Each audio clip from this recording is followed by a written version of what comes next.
Thank you all for coming tonight and welcome. My name is Steve Ferenzi. I'm the president of Amherst Hockey. And it's indeed my pleasure to be here tonight with you.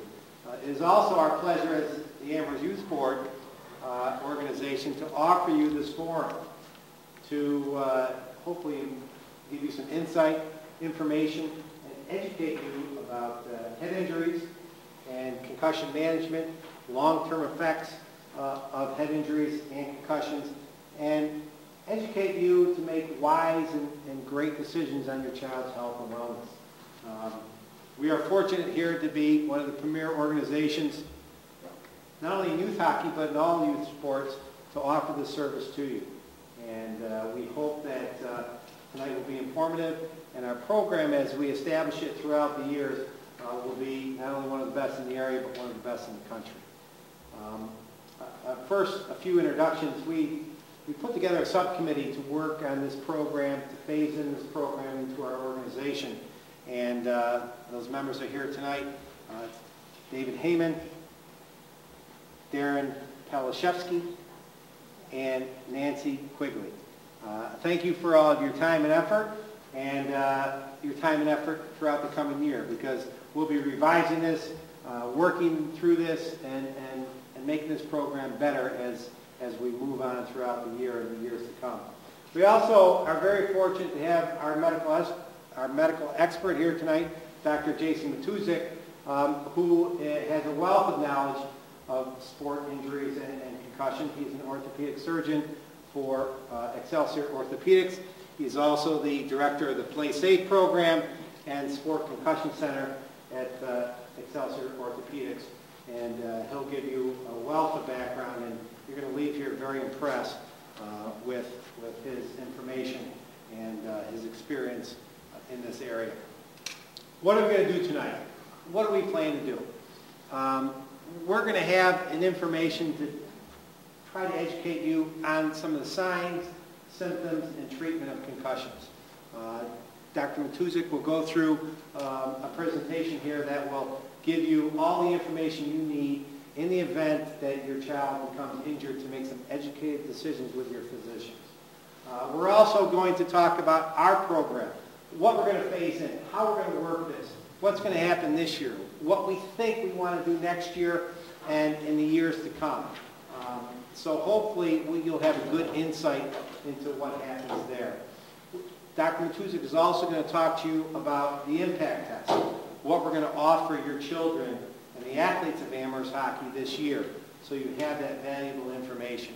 We're going to talk about what happens if your child does get concussed. If he does get an injury, what's going to happen with that post-concussion test and the return to play, what you should expect and what you think you should do.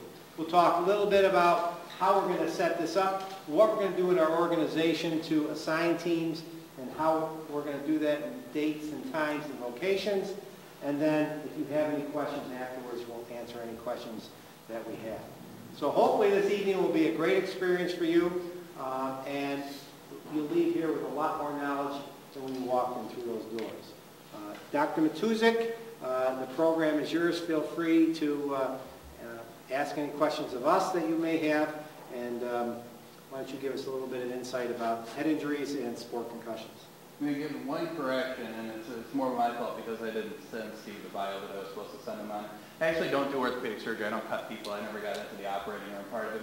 My primary training was actually coming up through family medicine and then doing a fellowship in sports medicine where I dealt with, at the University of Hawaii, and just had 600 student athletes, all different sports except hockey.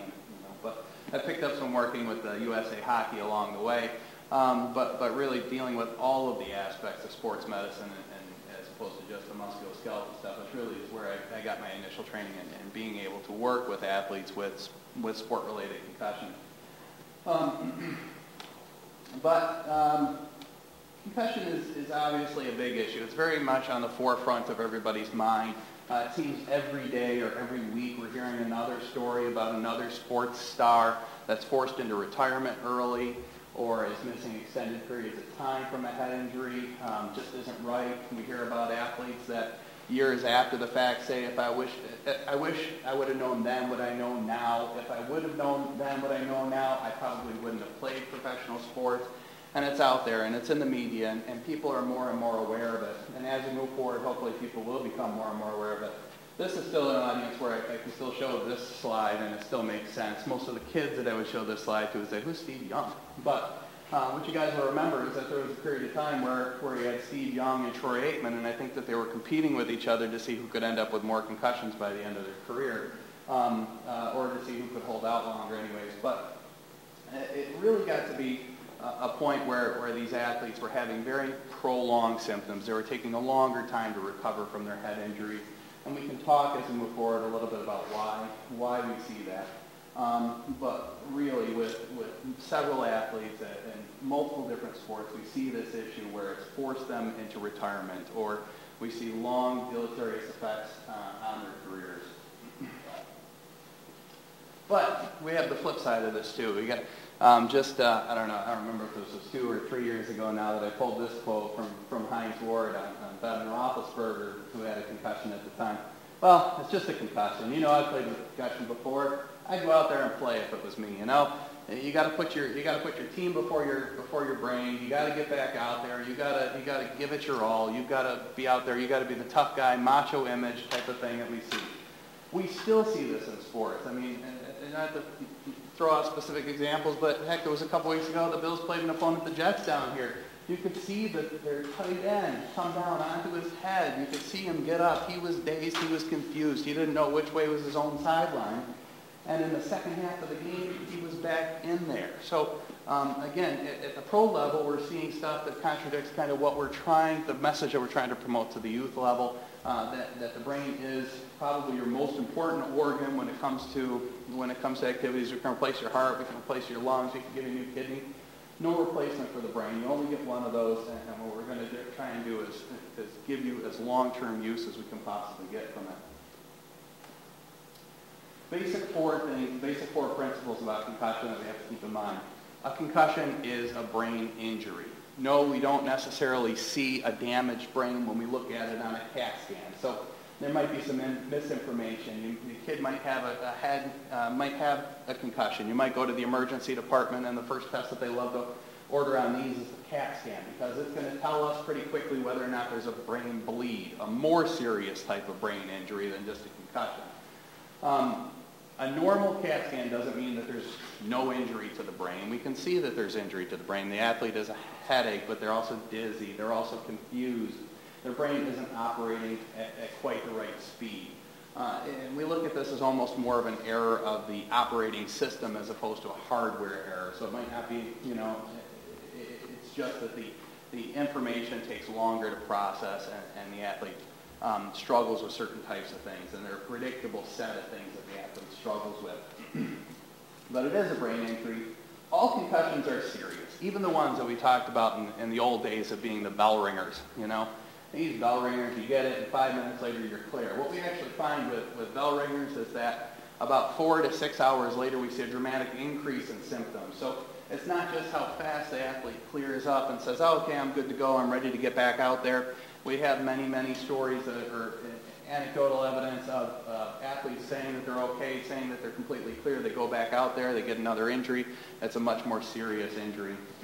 Zachary Lystedt laws, which are one of the things that are kind of changing the way that we're dealing with youth sports concussions in the school settings across the country, was an athlete who had the same type of thing. He got injured during the course of the game, went back into play because he was feeling really well, had a couple more dings, and regrettably he had a lot of brain swelling. He ended up going into a coma, and now he's lost probably 40 to 50% of all of his intellectual functions, just his intellectual capabilities because of that. So even bell ringers can be serious, and it's important to pay attention to all concussions. Concussions can occur in any sport. So right now we're dealing with hockey, and hockey is one of the high-risk sports, we call it, just based on the number and the percentage of kids that get a head injury from hockey. It compares pretty high up there with football or lacrosse or basketball. These types of sports we see a little bit more in terms of the rate at which we see head injuries. But in my office in the last 2 years, I've seen kids from cross country get head injuries from tripping on a stick and falling and cracking their heads. I've seen tennis players get head injuries, concussions, from hitting themselves in the head with a tennis racket. I've seen them across all sports. We see cheerleaders. Cheerleaders are probably just as high a risk as football, if not higher. They also have a higher risk of catastrophic injuries, and yet these are things that we don't typically think about as being at risk for head injuries. We also see the kids that are injured doing regular routine stuff too, going to the concert, going and playing pickup sports in the backyard. And so we really see that concussions can occur anywhere. Most importantly, this is one of the ones that used to be out there. In fact, it was in the medical literature for probably 40 or 50 years, that you had to have suffered a loss of consciousness for somebody for you to have a concussion. That's the way it was felt, that you had to have such a severe disruption of your neuronal function that you actually had to go unconscious. Now we know that it's probably true that at least 90% of all concussions do not have a loss of consciousness, that there's still disruption of the normal activity even without that. This is a slide, a very busy slide. I like the picture because it kind of highlights a couple of different aspects of this that we see both in football and in hockey, which are that the injuries are twofold. The first is that there's a direct impact of the head against another object, and the other is that there's a rebounding type of force or a rotational force that can sometimes happen. And at the cellular level, what we actually see here on the left-hand side is that a normal healthy brain cell has a cell body at the top, and it's got this long axon kind of coming off. And that long axon is what sends the signals from one cell body to the next cell body. And it's those long axons that we see the disruption taking place. Because they're long and skinny, and a little bit of rotational force is enough sometimes to shear those. Now, if you get some shearing of those cells actually die. They can't function like that. Think of it as cutting a tree off at the roots, you know, almost, where you know that's going to struggle to survive after that. So the brain has to develop a lot of workarounds around that damaged tissue. Like faulty wiring in the house, you have to kind of rewire around it sometimes rather than just kind of stringing it back together, wrapping it up with duct tape or electrical tape, which we can do that inside the brain. But really it results in some of the cells inside the brain dying. Now, by and large, this isn't a big deal. We've got billions, if not trillions, of neurons inside of our brain. But when you have a head injury, you actually lose them in bits and pieces and in clumps. You don't lose just one here and one there. But you can actually lose whole groupings of them. These things don't really grow back. Once you've lost those ones, that's it. Those ones are gone. You got a lot to work around. That's why we always say it's okay to have 1 or 2 concussions, but you start to get up there 3, 4, 5, 6, 7, and now you're talking about sheer volumes of these axons that are lost that you're never going to get back. And what we're seeing with a lot of these athletes and their brains after they've died and they've generously donated them to science, we see that there's actually a lot of scar that's built up inside that brain, a lot of deposited proteins that interfere with the normal firing patterns and things. So it gets to be a bigger concern the further you go on. This was a cute video, but I inadvertently didn't remember that I probably wouldn't have internet access here. But recognizing concussion. So it's a little video clip of Bugs Bunny sitting down with I can't remember the name of the other character, but he's like, how many lumps would you like for being pouring his tea? He's got his tea pouring. How many lumps would you like? And he says, I don't know, 3, 4. So Bugs Bunny grabs the hammer, whack, whack, whack, whack, whack, on top of the head. Bumps come up and you know, and everybody laughs about it. His eyes are starry, his eyes are glassed over, and when you have an incident like that, you say, okay, clearly that's going to be a concussion. I wish they were all that easy to recognize. And I wish that they all kind of came out with the lumps on their head so that you could say, there it is, there's the concussion. Okay, now we're going to protect you. Go sit down. We'll wait for this to finish up. It's not always that clear, and as parents and as coaches, you know, sometimes it's not very clear to you when is the time to worry. When do I have to be concerned about what's going on with my kid? Sorry, again, a little bit of a busy slide, but really gets to the heart of it, you know, the symptoms and the physical signs that we see in our athletes. What we're typically seeing is that the symptoms are a reflection of the brain's struggles to deal with the injury because it's working to process all the information that it's getting bombarded with at the same time that it's going to start to work to heal itself. So a lot of times people experience headaches or balance disturbances, trouble with their vision, nausea, sometimes vomiting, sometimes decreased appetite. They'll feel more sleepy than usual. These are normal things, even right after a head injury, for people to be more fatigued and to have those headaches. nausea symptoms. They have irritability. Sometimes they'll be very moody, even more so than teenagers usually are. They have this sense of being in a fog, or everything taking a few seconds too long to get there and process the information. I equate it to sitting in the car and having the stuff going by and trying to pay attention to what stuff is as it's going by, but the car's just going too fast, you know? So it's just that they have that inability to kind of absorb the information, process it, and put it back out there. We see that on the athletic field because they might be slower to react to plays. They might be slower to react to shots. They might not get the play call from the coach. They might not be in the right position that they would normally be in. And those to you guys can be some of the first signs that athlete is struggling, aside from just their personal reporting of the symptoms. They're going to see things like amnesia, so the inability to remember kind of what immediately just preceded that. The amount of time that they don't remember can be a reflection of how injured they are. So if they can't remember the last 30 seconds, it might not be as big of an injury as if they can't remember the whole first period of the game. That could be a little bit bigger of an injury. The ability to form new memories is a big predictor of head injuries. So if an athlete asks you the same questions, or your child asks you the same questions over and over again because they're not retaining that information, that indicates to us that brain is having an ability forming new memories and that the head injury occurred. Sometimes we can see things like the poor coordination and balance, so they stumble a little bit. They can't track things very well. They can't stand on one foot. They can't do a tandem stance.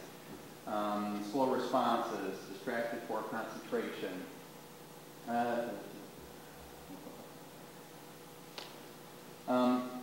These are the most commonly reported concussion symptoms. Now this doesn't mean that everybody has all these symptoms. This is the percentage of athletes that report that given symptom.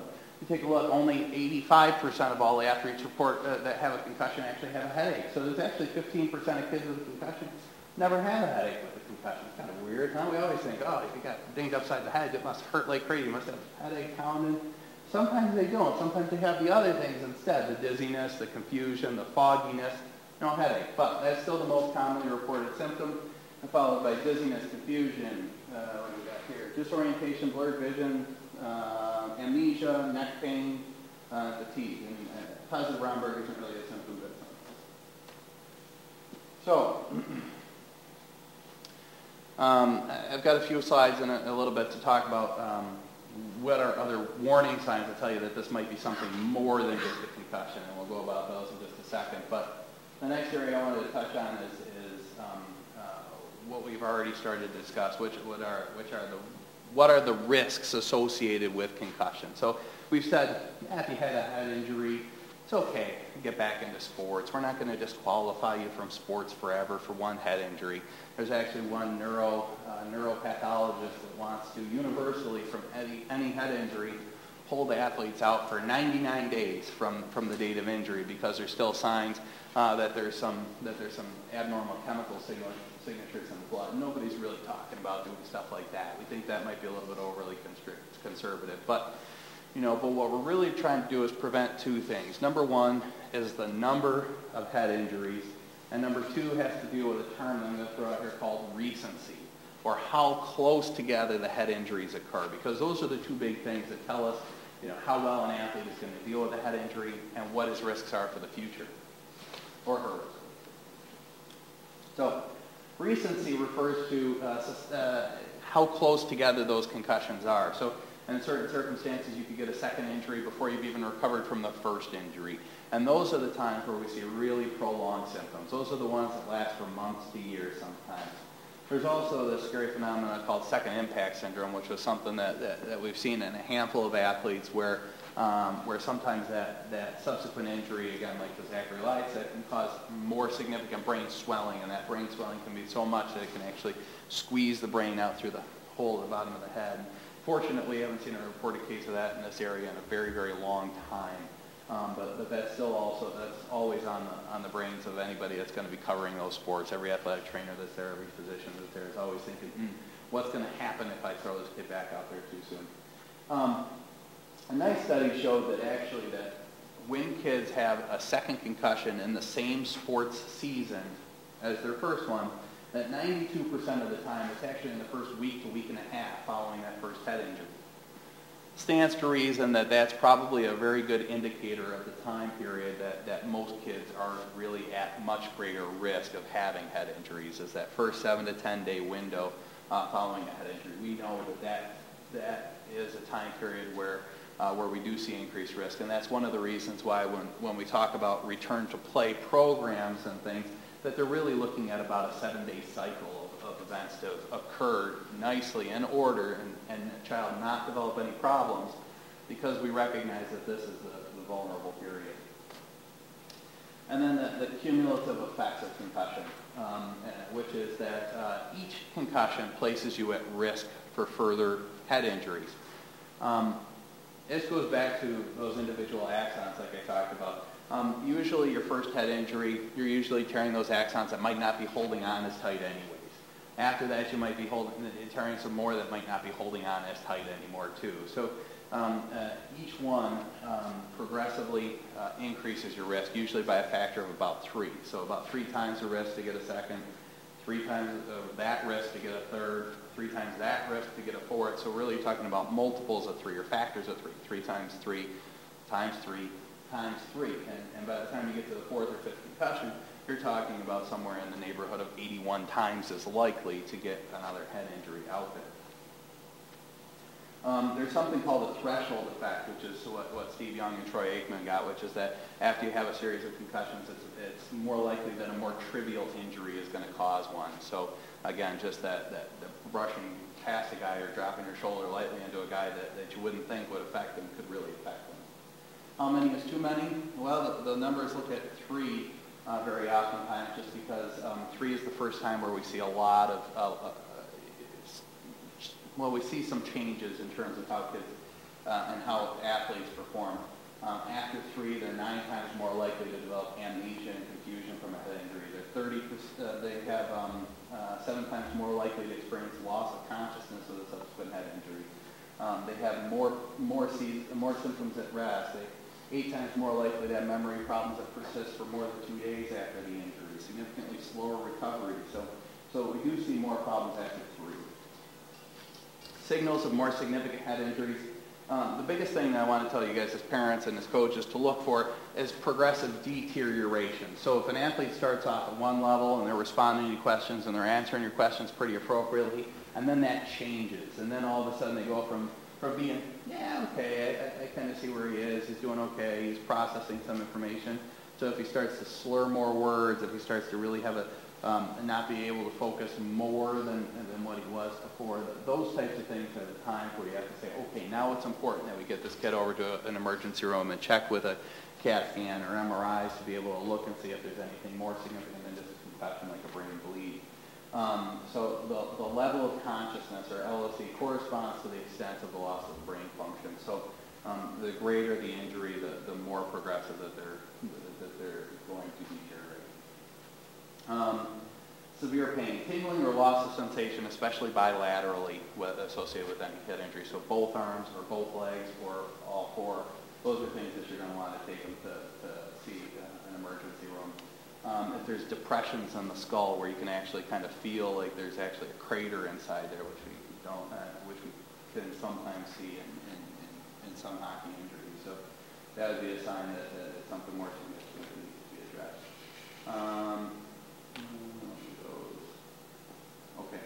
These are the times when we really start to pay attention to kids at risk, and the kids at risk are kids that have suffered a number of head injuries, or if they're starting to display the threshold effect that we talked about, or a decreased hit causes more symptoms than what you think.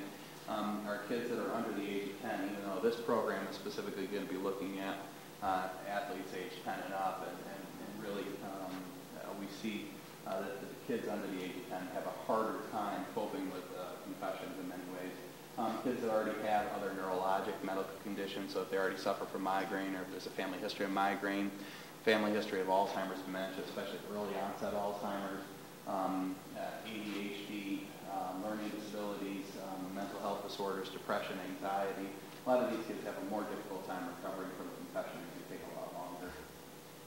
I think that was, I won't go into the impact test stuff. I think you have another section to go on first, right? Thanks, Jason. I'm also glad I didn't call you to do my shoulder when I was hurt too, so you're not a surgeon. Thank you. Where are we going with this, and what is our plan and phase? Like I said before, we wanted to be one of the premier organizations in the area, in the state, the country, to be the leader in this type of research and be able to give you the information that you need. Our first phase is just that, is we wanted to bring in an expert, educate our coaches, educate our parents, and be able to offer them some impact testing. And Dr. Matuzik is going to talk about that real soon, exactly what the test is, what the results show, and how that can be used in the event that head injury occurs to one of your children. This year, we met with our committee and the board, and we're going to make it voluntary. We're going to offer testing free of charge to every single team, every single athlete in our organization, 10 years of age and older, to utilize that information to prevent long-term effects of concussions, and that you and your physician can work together on that return to play and coming back at the proper time.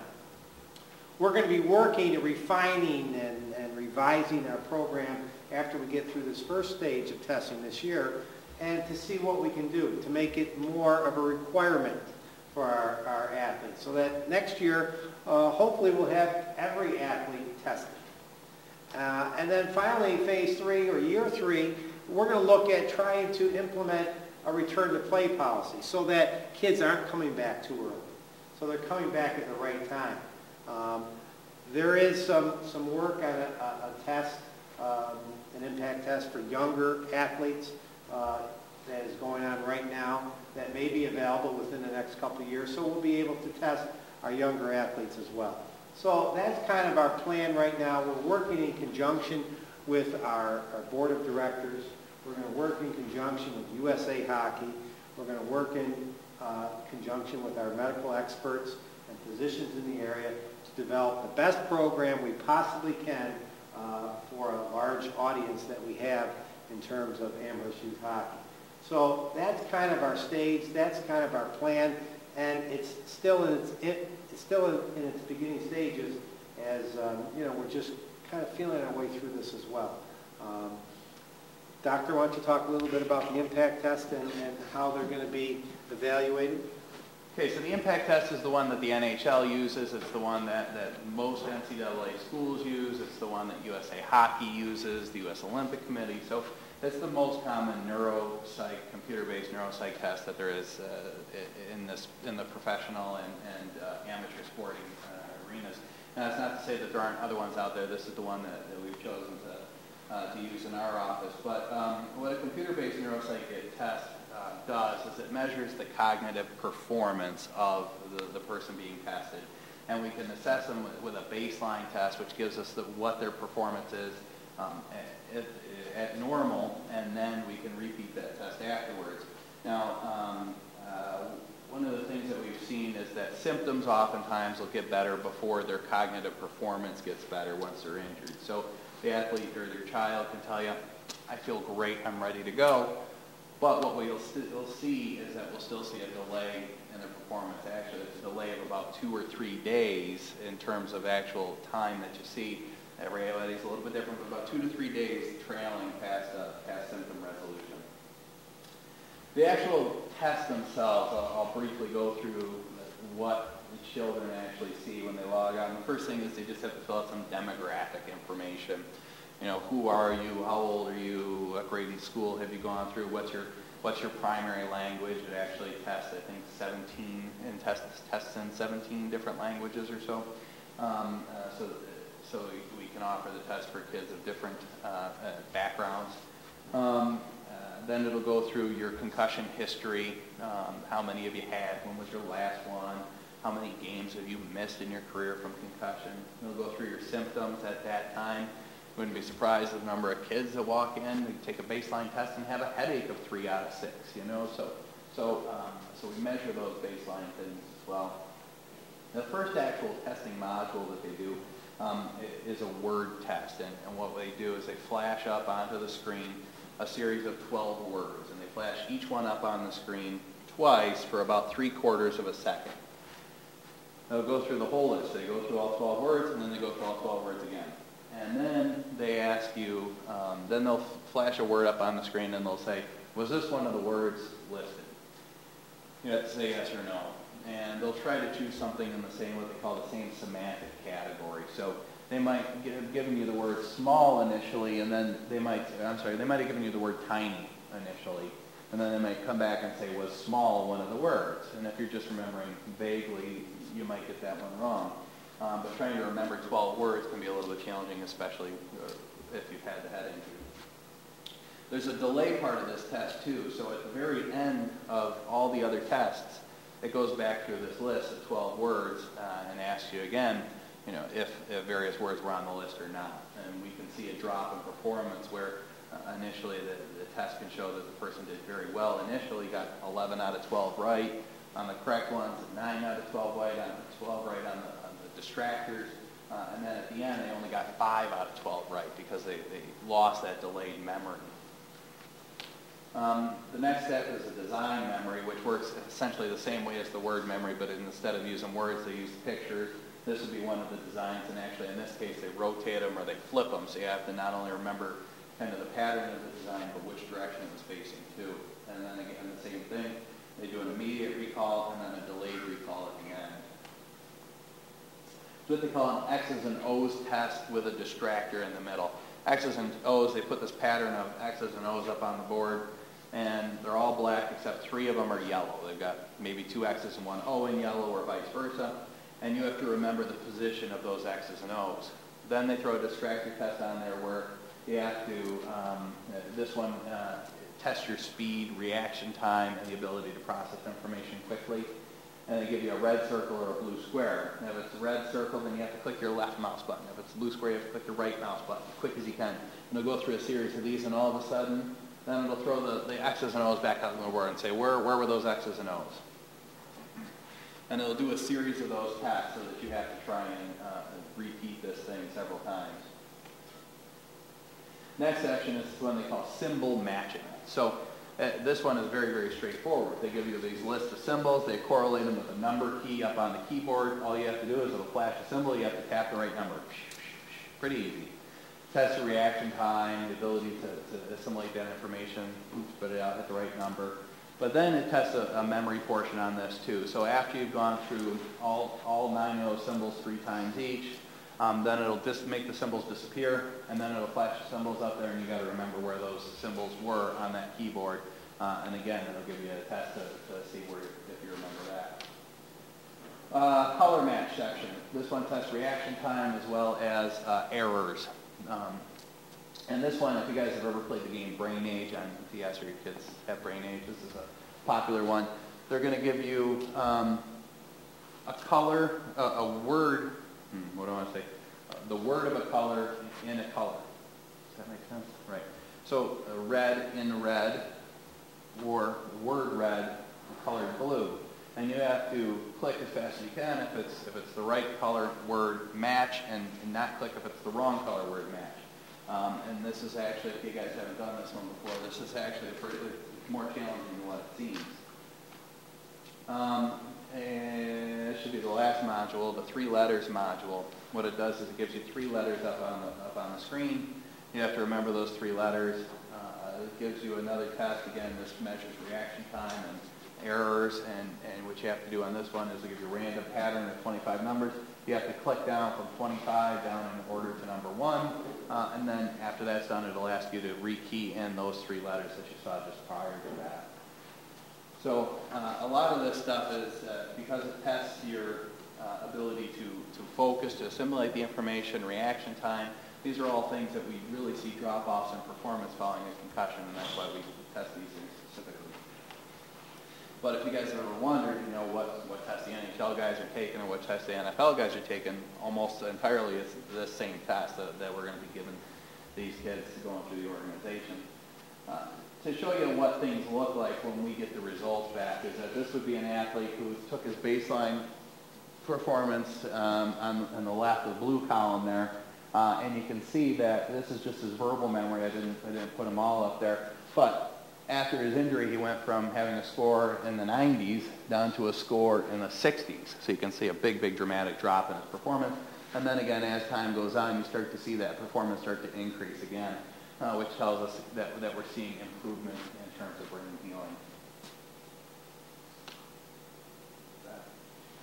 Now, the question is, what happens if a child receives a concussion and the post-concussion procedure?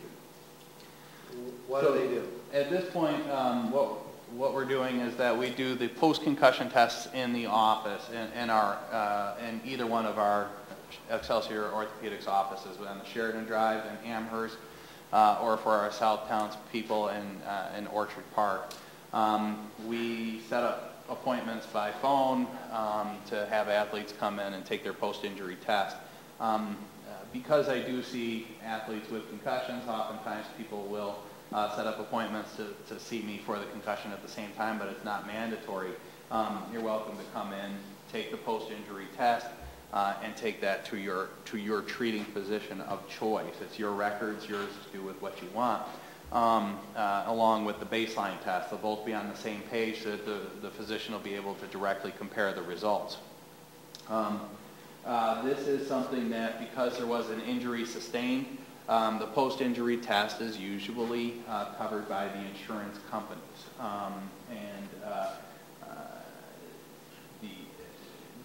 Obviously it depends for making sure that if you have insurance, the insurance companies are covering these for concussed athletes. If there is not insurance involved, then it would bill directly to the families, and that cost is at this point that cost is about $50. Now we have in our program, we'll be picking up a certain percentage of those post-concussion tests. Right. Depending. Yeah. Okay. I'm sorry. Right. Yeah. So the organization will be getting a package that incorporates both baseline tests and post-injury tests, and whichever ones are part of that package would be covered as covered costs for use in the organization. Yeah. You're right. I'm right on something there. One of the things, how we're going to set this up is we're going to do things through the website. Excelsior, and we've been fortunate to have Sweet Home High School offer us the use of their computer labs. When we get times associated with what Sweet Home is available and when Excelsior is available, we're going to have times, dates posted on the website. And team managers and or team coaches will contact a liaison from our organization who will work with Excelsior to arrange those times for teams. And I realize everybody's got games and practices and events, so hopefully we're going to have a variety of times where a team can go in and take this test as a group in a structured setting, in a good setting environment for this test so that they can perform as best they can. The test is somewhere in the range of 30 to 40 minutes. Obviously, the younger kids, it's going to take a little bit longer to go through some of the directions with them, and they're able to take that test than some of the older kids. So that's our plan right now, and there'll be more information on the website, and we'll send out some email blasts to our coaches and managers so we can set up times between the two organizations. Do you have anything else, Dr. Matuza? Anybody have any questions about where we stand, where we're going, some medical questions, how we can help you out, anything at all? Doctor, is this information going to be used for research, or is there something locally that's going to be utilized here in people's privacy, stuff like that? Entirely just for treating your child. The data itself is stored on a secure server down in Pittsburgh, where the Impact company was created and is still run out of. So we can access it from various places that are connected to the internet. We are not looking to use this for research of any type. I believe that they, at the impact company themselves, does use some pool data without any patient identifiers or anything else with it, just taking a look at the numbers of head injuries, the types of symptoms, and the drop-offs in performance. And they also create aggregate pool data for being able to evaluate against normals. So again, we're going to expect that just like any other bell-shaped curve test, that people are going to test within a certain range. And by compiling the data kind of anonymously, they can create norms for an age group, so that this test is useful even for those individuals that don't have a baseline test. So say that you opt to not do a baseline test, you can still have a post-injury test, and it can still give us information because we can compare how you did against the normative population. We are not using this for research. It's your information. It's only yours and your treating physician. Can this be included with the organization's website, the slideshow that we just saw, so we could direct parents to it? Doc, it's up to you. It's your information. Yeah, no, I'm fine with that. I thought I started recording it. Yeah. The other thing, the ACE-specific modules say that there's palm cards available from a couple organizations in the government. And is there something the organization could do to get these printed and maybe glossed over so coaches can keep them on the bench? Sure. I mean, it's not something you see a lot, so some of the issues may not be current, some from memory. If you've got a palm card that you can grab.